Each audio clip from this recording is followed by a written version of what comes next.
Hello everyone, I'm Han Wang from Illinois Institute of Technology. Today, my presentation is a flexible platform for video analytics with differential privacy. In this work, we will protect the privacy in videos. Let us first look at the such risks in real video. Through the internet development, massive amounts of video are generated from personal cameras, traffic monitoring facilities, and many other video recording devices. These videos are collected and analyzed. However, sensitive information such as vehicle plates, human faces, human bodies, and name tags in video may cause privacy concerns.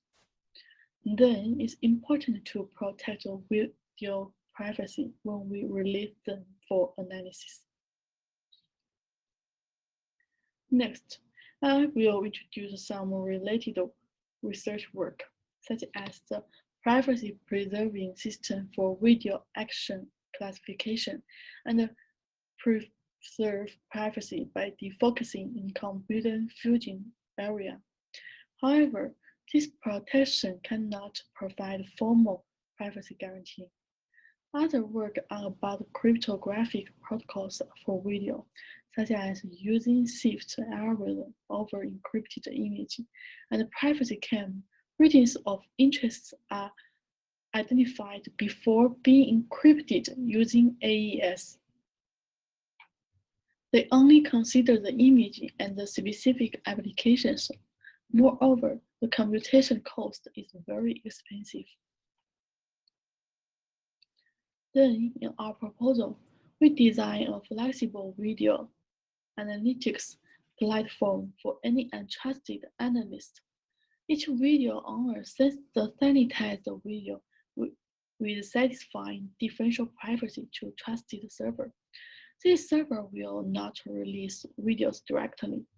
When analyst has a request, server returns back the corresponding result based on sanitized video. These queries may be what is the count of vehicles in video, or what is the average time of each vehicle or pedestrian staying in the video. To protect sensitive visual elements in the video, we give the visual element-based differential privacy definition. Each video owner can predefine sensitive visual elements by themselves. Then, VideoDP ensures that adding any visual element into any number of frames or removing any visual element from the video would not result in significant privacy risks in video analytics. It's worth noting that even the background in the video can be also defined as sensitive information and protected. Similar to traditional definition DP, there is an exception. If the query aims to specific visual element, some RGB of output may be not in the smaller dataset. Thus, probability will be zero. The absolute DP can be relaxed to absolute delta DP. Next, I will introduce the three-phase VideoDP work. After what we discussed, before three-phase work, we have to pre-process the video, predefine visual element, and detect all visual elements in video. We use existing computer vision algorithms like HOG for human detection and use tracking algorithms to organize same visual element in different frames. Then we assign the same visual element in different frames with the same ID. After that, we sample the pixels with the constraints to satisfy differential privacy and interpolate missing pixels as post-processing to boost utility. And last, trusted server can apply any computer vision algorithm with generated videos of phase 1 and 2 to get result and sent back to analysts. In the phase 1, it deals with pixels inside each protected visual element based on RGB.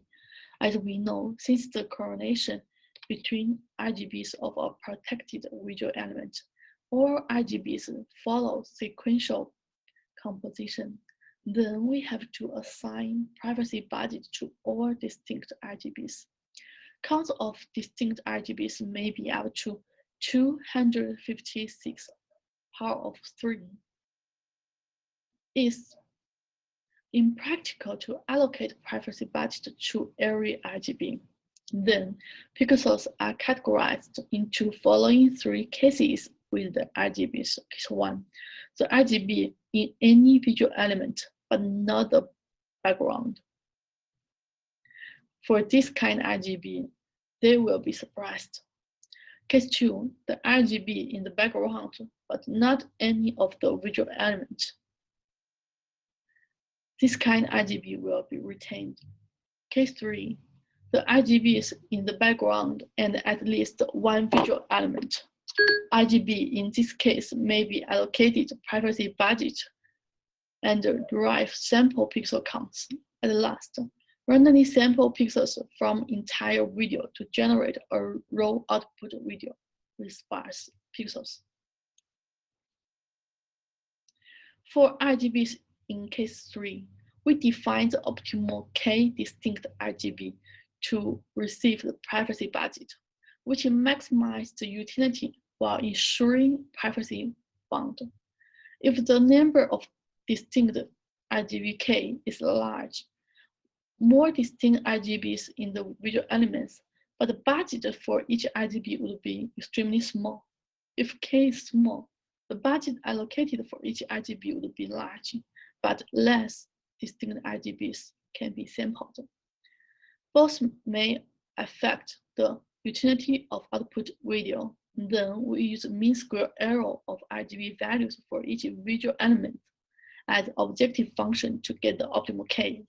Since every pixel in visual element epsilon j can be sampled with the original RGB or unsampled with an estimated RGB value, we minimize the expectation of MACE value after phase 2 interpolation. Then these K RGBs receive budget and satisfy epsilon differential privacy. But how we choose these K RGBs and how much budget should be allocated to each RGB? Our RGB selection rule is to partition visual element into K multiple scales and choose top frequent RGB in each scale.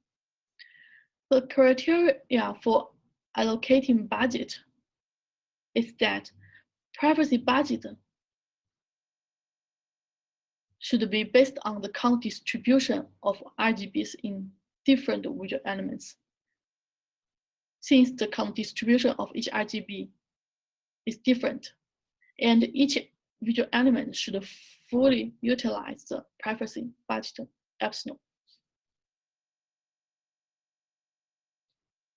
In the budget allocation, we first consider the RGB retained in n visual elements, the n-1, n-2, n-3 visual element, until all selected RGBs are assigned privacy budget. In the running example, we can see different visual elements have different RGBs. Blue color in 3 visual elements is considered first. We get the count distribution in each visual element for color blue, and the privacy budget should be the minimum of them. Then we do the same work for green color, that in 2 visual elements.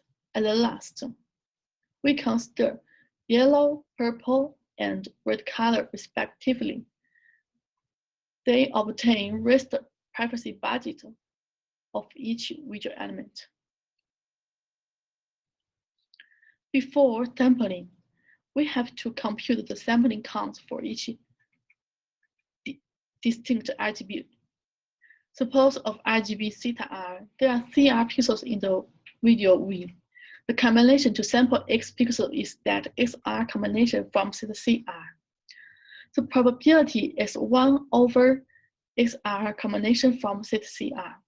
So the probability for the smaller video V prime, we have 1 over XR combination from theta CR minus CRJ.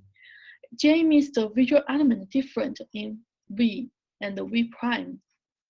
To make sure all visual elements in the video satisfy differential privacy, we have the max XR. Next, after sampling phase, we have 3 kind of pixels and need to do post-processing for entire video. As we know, all pixels in case 1 are suppressed. Pixels in case 2 are retained. Pixels in case 3 are partially sampled. We have to fill the missing pixels from case 1 and 3. We use the bilinear pixel interpolation, which take average RGB of labeling pixels to reconstruct the video. We skip pixels without labeling pixels and always start from the pixel which has labeling pixels until all pixels are reconstructed. Next, we talk about the privacy in our 3 phases. In the sampling phase, pixels not in any visual element do not result in privacy loss. Absolute differential privacy for sampling pixels with the RGBs from all the visual elements. Then the pixel sampling satisfies absolute differential privacy. Interpolation for phase 2 works as post-processing DP. It doesn't consume any privacy budget. At last, the queries are applied to the DP results of output of phase 1 and 2. So the entire video DP phases satisfy absolute differential privacy. Here, I will show the experimental results. In our experiment, we tested the performance on 3 real video datasets. There are multiple object tracking datasets with pedestrians and vehicles, UCSD anomaly detection dataset with crowded pedestrians, Foxy vehicle detection dataset with crowded vehicles. There are 15, 24, and 5 videos in each dataset respectively. I also give some representative frame of 1 video in each dataset. We test the utility from following 4 evaluations. KL divergency measures the count distribution difference of the RGBs in the input and the private videos. Mean square errors measure the difference between all the RGBs value in the input and the private videos. And we test the detection and tracking accuracy in the private video, such as precision and recall, visual detection and tracking accuracy in each frame. At last, we test the specific queries in many different applications. The applications is with small sensitivity and large sensitivity. First group experiment tested the relationship between KL and parameter epsilon, MSE and parameter epsilon. In the previous presentation, we have talked about the predefined protected visual element by each video owner. Here we have a result for treating background as a visual element or not. A figure is KL value for visual element without background. B figure is KL value for visual elements including background. As we can see, the KL value is larger when we treat background as visual elements. Since pixels in the background scene are sampled rather than fully retained, but the result for treating background and visual elements still acceptable. CD figures are MSE value before and after interpolation. We can see that phase 2 interpolation at post-processing can boost the utility. For video analysis, it's important to have high detection and tracking accuracy. We have the recall and the precision for visual element counts in entire video. We compare the VideoDP results with the result of directly making the visual element area black. Recall increases as epsilon increases since more pixels are sampled. Then less visual elements are blurred in the private video. However, our precision is always high. Moreover, we can observe that our method had better results. We also calculate counts of frames that include visual elements over certain count. We have compared it to PinQ platform and blacking method. PinQ result is very fluctuated. It's obvious that VideoDP had the best performance. VideoDP can also privately return query results based on detected and tracked visual elements in different applications. Here, we give some case studies.